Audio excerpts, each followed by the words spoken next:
নমস্কার, আমি মঞ্জু ভট্টাচার্য। আমার গল্প পাঠ আসরে আপনাকে স্বাগত জানাচ্ছি। পড়ছি বঙ্কিমচন্দ্র চট্টোপাধ্যায় ইন্দিরা উপন্যাসের একবিংশ পরিচ্ছেদ। কালাদিঘির ডাকাইতির পর আমার অদৃষ্টে যাহা ঘটিয়াছিল, স্বামী মহাশয় এক্ষণে আমার কাছে সব শুনিলেন। রমণবাবু ও সুভাষিনী যেরূপ ষড়যন্ত্র করিয়া তাহাকে কলিকাতায় লইয়া গিয়াছিল, তাহাও শুনিলেন। একটু রাগও করিলেন, বলিলেন, আমাকে এত ঘুরাইবার ফিরাইবার প্রয়োজনটা কি ছিল? প্রয়োজনটা কি ছিল তাহাও বুঝাইলাম। তিনি সন্তুষ্ট হইলেন, কিন্তু কামিনী সন্তুষ্ট হইল না। কামিনী বলিল, তোমায় ঘানি গাছে ঘুরায় নাই, অমনি ছাড়িয়াছে, এইটুকু দিদির দোষ। আবার আবদার নিলেন কি না, গ্রহণ করব না। আরে মিনসে, যখন আমাদের আলতাপড়া শ্রী পাদ পদ্মখানি ভিন্ন তোমার জেতের গতিমুক্তি নাই, তখন অত বড়াই কেন?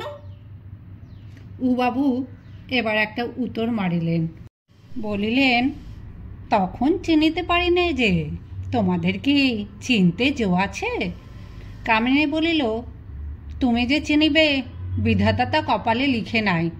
যাত্রায় শোনোনি, বলে, ধবলি বলিল শ্যাম, কে চেনে তোমারে, চিনি শুধু কাঁচা ঘাস যমুনার ধারে, পদচিহ্ন খুঁজি তব বংশী শুনে কানে, ধ্বজ বজ্রাং কুশতায় গরু কি তা জানে?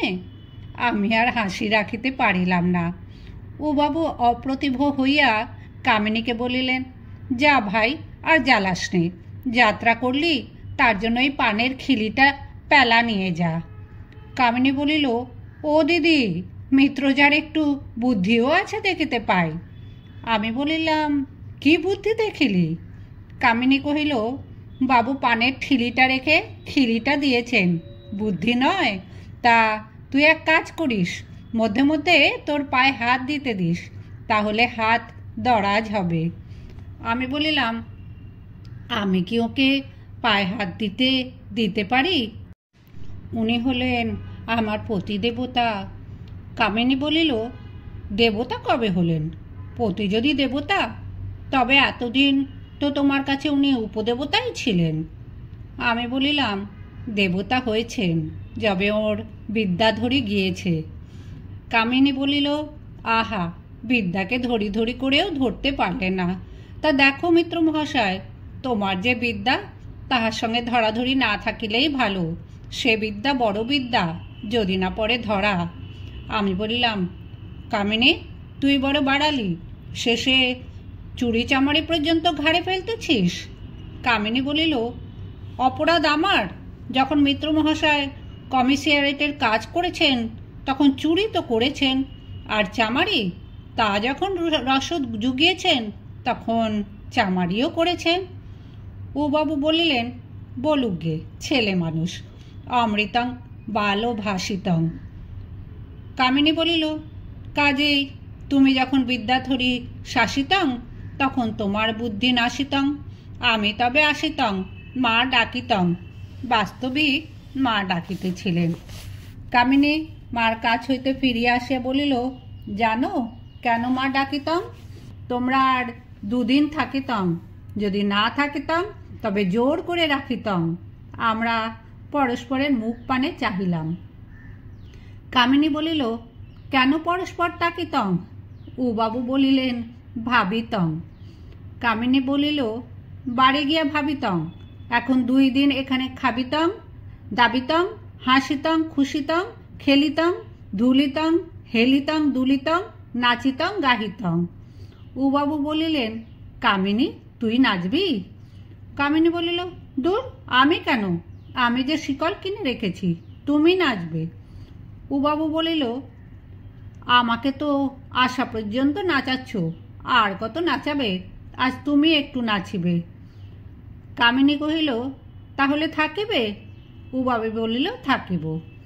কামিনীর নাচ দেখিবার প্রত্যাশায় নহে, আমার পিতামাতার অনুরোধে বাবু আর একদিন থাকিতে সম্মত হইলেন। সেদিনও বড় আনন্দ গেল। দলে দলে পাড়ার মেয়েরা আসিয়া সন্ধ্যার পর আমার স্বামীকে ঘেরিয়া লইয়া মজলিস করিয়া বসিল। সেই প্রকাণ্ড পুরীর একটা কোণের ঘরে মেয়েদের মজলিস হইল। কত মেয়ে আসিল তার সংখ্যা নাই। কত বড় বড় পটল চেরা, ভ্রমর তারা চোখ, শাড়ি বাঁধিয়া স্বচ্ছ সরোবরের সফরীর মতো খেলিতে লাগিল। কত কালো কালো কুণ্ডলি করা ফনা ধরা অলোক রাশি বর্ষাকালে বনের লতার মতো ঘুরিয়া ঘুরিয়া ফুলিয়া ফুলিয়া দুলিয়া উঠিতে লাগিল, যেন কালীয় দমনে কাল নাগিনীর দল। বিত্রস্ত হইয়া যমুনার জলে ঘুরিতেছে ফিরিতেছে কত কান, কানবালা, চৌদান, মাকড়ি, ঝুমকা, ইয়াররিং, দুল। মেঘ মধ্যে বিদ্যুতের মতো কত মেঘের মতো চুলের রাশির ভেতর হইতে খেলিতে লাগিল। কত রাঙা ঠোঁটের ভেতর হইতে কত মুক্তা পঙ্ক্তির মতো দন্তশ্রেণীতে, কত সুগন্ধি তাম্বুল চর্বণে কত রকম অধর লীলার তরঙ্গ উঠিতে লাগিল। কত প্রৌঢ়ার ফাঁদি নথের ফাঁদে কন্দর্প ঠাকুর ধরা পড়িয়া তীরন্দাজিতে জবাব দিয়া নিষ্কৃতি পাইলেন। কত অলঙ্কার রাশিভূষিত সুগোল বাহুর উৎক্ষেপ নিক্ষেপে বায়ু সন্তারিত পুষ্পিত লতাপূর্ণ উদ্যানের মতো সেই কক্ষ একটা অলৌকিক চঞ্চল শোভায় শোভিত হইতে লাগিল। রুনু রুনু ঝুনু ঝুনু সিঞ্জিতে ভ্রমর গুঞ্জন অনুকৃত হইতে লাগিল। কত চিকে চিকচিক হাড়ে বাহার, চন্দ্রহারে চন্দ্রের হার, মলের ঝলমলে চরণ টলমল। কত বানারসি, বালুচরি, মৃগপুরী, ঢাকাই, শান্তিপুরী, সিমলা, ফরাসডাঙ্গা, চেলি, গরজ, সুতা, রং করা, রঙ্গ ভরা, ডুরে, ফুরফুরে, ঝুরঝুরে, বাঁদুরে, তাতে কারো ঘোমটা, কারো আর ঘোমটা, কারো আধ ঘোমটা, কারো কেবল করবী প্রান্তে মাত্র বসন সংস্পর্শ, কারো তাতেও ভুল। আমার প্রাণনাথ অনেক গোড়ার পল্টন ফতে করিয়া ঘরে টাকা লইয়া আসিয়াছেন। অনেক কর্নেল জেনারেলের বুদ্ধিভ্রংশ করিয়া লাভের অংশ ঘরে লইয়া আসিয়াছেন। কিন্তু এই সুন্দরীর পল্টন দেখিয়া তিনি বিশুষ্ক, বিত্রস্ত। তোপের আগুনের স্থানে নয়নবহ্নির স্ফূর্তি, কামানের কালো করালো কুণ্ডলীকৃত ধূম ও পুঞ্জের পরিবর্তে এই কালো করালো কুণ্ডলীকৃত কমনীয় কেশ ও কাদম্বিনী, বেউনেটের ঠনঠনের পরিবর্তে এই অলঙ্কারের রুনুরুনি, জয় ঢাকের বাদ্যের পরিবর্তে আলতা পরা পায়ে মলের ঝমঝমি। যে পুরুষ চিলিয়ানওয়ালা দেখিয়াছে সেও হতাশ্বাস। এই ঘোর রণক্ষেত্রে তাহাকে রক্ষা করিবার জন্য তিনি আমাকে দ্বার ও দেশে দেখিতে পাইয়া ইঙ্গিতে ডাকিলেন। কিন্তু আমিও শিখ সেনাপতির মতো বিশ্বাসঘাতকতা করিলাম, এ রণে তাহার সাহায্য করিলাম না। স্থূল কথা, এই সকল মজলিসগুলায় অনেক নির্লজ্জ ব্যাপার ঘটিয়া থাকে জানিতাম, তাই কামিনী আর আমি গেলাম না, বাহিরে রহিলাম। দ্বার হইতে মধ্যে মধ্যে উঁকি মারিতে লাগিলাম। যদি বলো যাহাতে নির্লজ্জ ব্যাপার ঘটে তুমি তাহার বর্ণনায় কেন প্রবৃত্ত, তাহাতে আমার এই উত্তর যে আমি হিন্দুর মেয়ে, আমার রুচিতে এই সকল ব্যাপার নির্লজ্জ ব্যাপার। কিন্তু এখনকার প্রচলিত রুচি ইংরেজি রুচি। ইংরেজি রুচির বিধান মতে বিচার করিলে ইহাতে নির্লজ্জ ব্যাপার কিছুই পাওয়া যাইবে না। বলিয়াছি, আমি ও কামিনী দুইজনে একবার উঁকি মারিলাম। দেখি পাড়ার যমুনা ঠাকুরানী সভাপত্নী হইয়া জমকাইয়া বসিয়া আছেন। তার বয়স 45 ছাড়াইয়াছে। রংটা মিঠে রকম কালো, চোখ দুইটা ছোট ছোট কিন্তু একটু ঢুলু ঢুলু, ঠোঁট দুইখানা পুরু কিন্তু রসে ভরা ভরা। বস্ত্র অলঙ্কারের বাহার, পায়ে আলতার বাহার, কালোতেই রাঙা, যেন যমুনাতেই জবা, মাথায় ছেঁড়া চুলের বাহার। শরীরের ব্যাস ও পরিধি অসাধারণ দেখিয়া আমার স্বামী তাহাকে নদীরূপা মহিষী বলিয়া ব্যঙ্গ করিয়াছেন। মথুরাবাসীরা যমুনা নদীকে কৃষ্ণের নদীরূপা মহিষী বলিয়া থাকে। সেই কথা লক্ষ্য করিয়া ও বাবু এই রসিকতা করিলেন। এখন আমার যমুনা দিদি কখনো মথুরা যান নাই, এমতো খবরও জানেন না এবং মহিষী শব্দের অর্থটা জানেন না। তিনি মহিষী অর্থে কেবল মাদি মহিষী বুঝিয়াছিলেন এবং সেই জন্তুর সহিত আপনার শরীরের সাদৃশ্য লক্ষ্য করিয়া রাগে গড়গড় করিতেছিলেন। প্রতিশোধার্থ তিনি আমার স্বামীর সম্মুখে আমাকে প্রকারান্তরে গাই বলিলেন। এমন সময় আমি দ্বার হইতে মুখ বাড়াইয়া জিজ্ঞাসা করলাম, যমুনা দিদি, কি গা? যমুনা দিদি বলিলেন, একটা গাই ভাই। আমি জিজ্ঞাসা করলাম, গাই কেন গা? কামিনী আবার পাশ হইতে বলিল, ডেকে ডেকে যমুনা দিদির গলা কাঠ হইয়া গিয়াছে, একবার পিওবে? হাসির চোটে সভাপত্নী মহাশয়া নিবিয়া গেলেন। কামিনীর ওপর গরম হইয়া বলিলেন, একরত্তি মেয়ে, তুই সকল হাঁড়িতে কাটি দিস কেন কামিনী? কামিনী বলিল, আর তো কেউ তোমার ভুসি কলাই সিদ্ধ করতে জানে না। এই বলিয়া কামিনী পলাইল, আমি পলাইলাম। আবার একবার গিয়া উঁকি মারিয়া দেখিলাম, পাড়ার পিয়ারি ঠান দিদি, জাতিতে বৈদ্য, বয়স 65 বৎসর, তার মধ্যে 25 বৎসর বৈধব্যে কাটিয়াছে। তিনি সর্বাঙ্গে অলঙ্কার পরিয়া, ঘাগরা পরিয়া, রাধা সাজিয়া আসিয়াছেন। আমার স্বামীকে লক্ষ্য করিয়া কৃষ্ণ কই বলিয়া সেই কামিনী কুঞ্জবন পরিভ্রমণ করিতেছেন। আমি জিজ্ঞাসা করলাম, কি খোঁজো ঠান দিদি? তিনি বলিলেন, আমি কৃষ্ণকে খুঁজি। কামিনী বলিল, গোয়ালবাড়ি যাও, এ কায়েতের বাড়ি। রসিকতা প্রবীণা বলিল, কায়েতের বাড়ি আমার কৃষ্ণ মিলিবে। কামিনী বলিল, ঠান দিদি, সকল জাতেই জাত দিয়াছ নাকি? এখন পিয়ারি ঠাকুরানীর এককালে তেলি অপবাদ ছিল। এই কথা তিনি তেলে বেগুনে জ্বলিয়া উঠিয়া কামিনীকে ব্যঙ্গোচ্ছলে গালি পাড়িতে আরম্ভ করিলেন। আমি তাকে থামাইবার জন্য যমুনা দিদিকে দেখাইয়া দিয়া বলিলাম, রাগ করো কেন? তোমার কৃষ্ণ ওই যমুনায় ঝাঁপ দিয়াছেন। এসো, তোমায় আমায় পুলিনে দাঁড়াইয়া একটু কাঁদি। যমুনা ঠাকুরানী মহিষী শব্দের অর্থবোধে যেমন পণ্ডিতা, পুলিন শব্দের অর্থবোধেও সেই রূপ। তিনি ভাবিলেন, আমি বুঝি কোনো পুলিন বিহারীর কথা ইঙ্গিত করিয়া তাহার কলঙ্কিত সতীত্বের প্রতি কোনো প্রকার ইঙ্গিত করিয়াছি। তিনি সক্রোধে বলিলেন, এর ভেতর পুলিন কেলো? কাজেই আমারও একটু রঙ্গ চড়াইতে ইচ্ছা হইল। আমি বলিলাম, যার গায়ে পড়িয়া যমুনা রাত্রিদিন তরঙ্গভঙ্গ করে, বৃন্দাবনে তাকে পুলিন বলে। আবার তরঙ্গভঙ্গের সর্বনাশ করিল। যমুনা দিদি তো কিছু বুঝিল না, রাগিয়া বলিল, তোর তরঙ্গ ফরঙ্গকে চিনি নে, তোর পুলিনকেও চিনি নে, তোর বৃন্দাবনকে চিনি নে।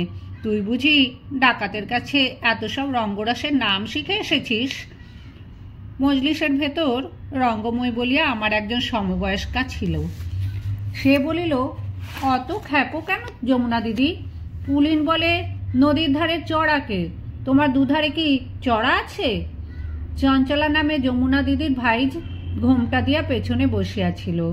সে ঘোমটার ভেতর হইতে মৃদু মধুর স্বরে বলিল, চড়া থাকিলেও বাঁচিতাম, একটু ফর্সা কিছু দেখিতে পাইতাম। এখন কেবল কালো জলের কালিন্দী কলকল করিতেছে। কামিনী বলিল, আমার যমুনা দিদিকে কেন তোরা অমন করে চড়ার মাঝখানে ফেলে দিতেছিস? চঞ্চলা বলিল, বালাইসা, ঠাকুরজিকে চড়ার মাঝখানে ফেলে দেবে কেন? ওর ভাইয়ের পায়ে ধরে বলবো যেন ঠাকুরজিকে মেঠো শ্মশানে দেন। রঙ্গময় বলিল, দুটোতে তফাৎ কি বউ? চঞ্চলা বলিল, শ্মশানে শিয়াল কুকুরের উপকার, চড়ায় গরু মহিষ চড়ে, তাদের কি উপকার? মহিষ কথাটা বলিবার সময় বউ একবার ঘোমটা তুলিয়া ননদের ওপর সহাস্যে কটাক্ষ করিল। যমুনা বলল, নে, আর 100 বার সেই কথা ভালো লাগে না। যাদের মোষ ভালো লাগে তারাই 100 বার মোষ মোষ করুক গে। নিয়ারি ঠান দিদি কথাটায় বড় কান দেন নাই। তিনি জিজ্ঞাসা করলেন, মোষের কথা কি গো? কামিনী বলিল, কোন দেশে তেলিদের বাড়ি মোষে ঘানি টানে, সেই কথা হচ্ছে। এই বলিয়া কামিনী পলাইল। বারবার সেই তেলি কথাটা মনে করিয়া দেওয়াটা ভালো হয় নাই, কিন্তু কামিনী কুচরিত্রা লোক দেখিতে পারিত না। পিয়ারি ঠান দিদি রাগে অন্ধকার দেখিয়া আর কথা না কহিয়া উবাবুর কাছে গিয়া বসিল। আমি তখন কামিনীকে ডাকিয়া বলিলাম, কামিনী, দেখছে আইলো, এইবার পিয়ারি কৃষ্ণ পেয়েছেন। কামিনী দূর হইতে বলিল, অনেক দিন সময় হয়েছে। তারপর একটা শোরগোল শুনিলাম। আমার স্বামীর আওয়াজ শুনিতে পাইলাম। তিনি একজনকে হিন্দিতে ধমক ধামক করিতেছেন। আমরা দেখিতে গেলাম। দেখিলাম একজন দাড়িওয়ালা মোগল ঘরের ভেতর প্রবেশ করিয়াছে। বাবু তাহাকে তাড়াইবার জন্য ধমক ধামক করিতেছেন। মোগল যাইতেছে না। কামিনী তখন দ্বার হইতে ডাকিয়া বলিল, মিত্র মহাশয়, গায়ে কি জোর নেই? মিত্র মহাশয় বলিলেন, আছে বই কি। কামিনী বলিল, তবে মোগল মিনসেকে গলা ধাক্কা দিয়ে ঠেলিয়া দাও না। এই বলিবা মাত্র মোগল ঊর্ধ্বশ্বাসে পলায়ন করিল। পলায়ন করিবার সময় আমি তাহার দাড়ি ধরিলাম, পরচুলা খসিয়া আসিল। মোগল বলিল, মরণ আর কি, তা এ বোকাটে নিয়ে ঘর করবে কি প্রকারে? এই বলিয়া সে পলাইল। আমি দাড়িটা ছুঁড়িয়া ফেলিয়া যমুনা দিদিকে উপহার দিলাম। ও বাবু জিজ্ঞাসা করিলেন, ব্যাপার কি? কামিনী বলিল, ব্যাপার আর কি, তুমি দাড়িটা পরিয়া চারিপায়ে ঘাস বনে চড়িতে আরম্ভ করো। ও বাবু বলিলেন, কেন, মোগলও কি জাল? কামিনী বলিল, কার সাধ্য এমন কথা বলে? শ্রীমতী অনঙ্গমোহিনী দাসী কি জাল মোগল হতে পারে? আসল দিল্লির আমদানি। একটা ভারী হাসি পড়িয়া গেল। আমি একটু মনক্ষুণ্ণ হইয়া চলিয়া আসিতেছিলাম।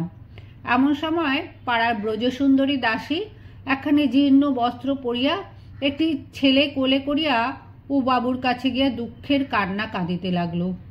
আমি বড় গরিব, খেতে পাই না, ছেলেটি মানুষ করিতে পারি না। উবাবু তাহাকে কিছু দিলেন। আমরা দুইজনে দ্বারের দুই পাশে। সে যখন দ্বার পার হয়, কামিনী তাহাকে বলিল, ভাই ভিখারিনী, জানো তো বড় মানুষের কাছে ভিক্ষা কিছু পাইলে দারোয়ানদের কিছু ঘুষ দিয়ে যেতে হয়। ব্রজসুন্দরী বলিল, দারোয়ানকে? কামিনী বলিল, আমরা দুইজন। ব্রজ কহিল, কত ভাগ চাও? কামিনী বলিল, পেয়েছ কি? ব্রজ বলিল, 10টি টাকা। কামিনী বলিল, তবে আমাদের 8 টাকা 8 টাকা 16 টাকা দিয়ে যাও। ব্রজ কহিল, লাভ মন্দ না। কামিনী কহিল, তা বড় মানুষের বাড়ির ভিক্ষায় লাভালাভ ধরিতে গেলে চলিবে কেন? সময় ঘর থেকেও কিছু দিতে হয়। ব্রজসুন্দরী বড় মানুষের স্ত্রী, ধাঁ করিয়া 16 টাকা বাহির করিয়া দিল। আমরা সেই 16 টাকা যমুনা ঠাকুরানীকে দিলাম। বলিলাম, তোমরা এই টাকায় সন্দেশ খাইও। স্বামী বলিলেন, ব্যাপার কি? ততক্ষণে ব্রজসুন্দরী ছেলে পাঠাইয়া দিয়া বানারসি পড়িয়া আসিয়া বসিলেন। আবার একটা হাসির ঘটা পড়িয়া গেল। উবাবু বলিলেন, এ কি যাত্রা নাকি? যমুনা বলিল, তা না তো কি, দেখিতেছ না, কাহারো কালীয় দমনের পালা, কারো কলঙ্ক ভঞ্জনের পালা, কারো মাথুর মিলন, কারো শুধু পালাই পালাই পালা। উবাবু বলিল, শুধু পালাই পালাই পালা কার? যমুনা কহিল, কেন, কামিনীর কেবল পালাই পালাই তার পালা। কামিনী কথায় সকলকে জ্বালাইতে লাগিল। পান পুষ্প আতর বিলাইয়া সকলকে তুষ্ট করিতেছিল। তখন সকলে মিলে তাহাকে ধরিল। বলিল, তুই যে বড় পালিয়ে পালিয়ে বেড়াচ্ছিস না? কামিনী বলিল, পালাবো না তো কি, তোমাদের ভয় করি না নাকি? মিত্র মহাশয় বলিলেন, কামিনী ভাই, তোমার সঙ্গে কি কথা ছিল? কামিনী বলিল, কি কথা ছিল মিত্র মহাশয়? উবাবু বলিলেন, তুমি নাচিবে। কামিনী বলিল, আমি তো নেচেছি। উবাবু বলিল, কখন নাচলে? কামিনী কহিল, দুপুরবেলা। উবাবু বলল, কোথায় নাচলিল?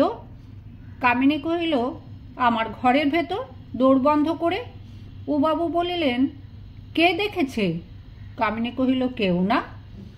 উবাবু বলিলেন, তেমনতর তো কথা ছিল না। কামিনী কহিল, এমন কথাও ছিল না যে তোমাদের সম্মুখে আসিয়া পেশোয়াজ পরিচয় পেয়ে নাচিব। নাচিব স্বীকার করিয়াছিলাম, তা নাচিয়াছি, আমার কথা রাখিয়াছি।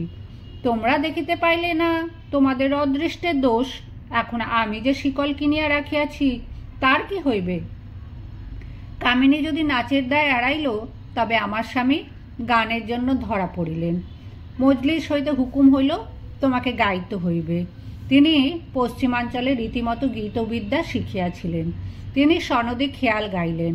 শুনিয়া সে অপ্সরামণ্ডলী হাসিল। ফরমাস করিল, বদন অধিকারী কি দাশু রায়। তাতে উবাবু অপটু। সুতরাং অপ্সরাগণ সন্তুষ্ট হইল না। এইরূপে 2 প্রহর রাত্রি কাটিল। এই পরিচ্ছেদটা না লিখিলেও লিখিতে পারিতাম, তবে এদেশে গ্রাম্য স্ত্রীদিগের জীবনের এই ভাগটুকু এখন লোপ পাইয়াছে বলিয়া আমার বিশ্বাস। লোপ পাইয়াছে ভালোই হইয়াছে, কেননা ইহার সঙ্গে অশ্লীলতা, নির্লজ্জতা, কদাচিৎ বা দুর্নীতি আসিয়া মিশিত। কিন্তু যাহা লোপ পাইয়াছে তাহার একটা চিত্র দিবার বাসনায় এই পরিচ্ছেদটা লিখিলাম। তবে জানি না, অনেক স্থানে এ কুরীতি লোপ না পাইয়াও থাকিতে পারে। যদি তাহা হয়, তবে যাহারা জামাই দেখিতে পৌর স্ত্রীদিগকে যাইতে নিষেধ করেন না, তাহাদের চোখ কান ফুটাইয়া দেওয়া প্রয়োজনীয়। তাই ধরি মাছ না ছুঁই পানি করিয়া তাহাদের ইঙ্গিত করিলাম।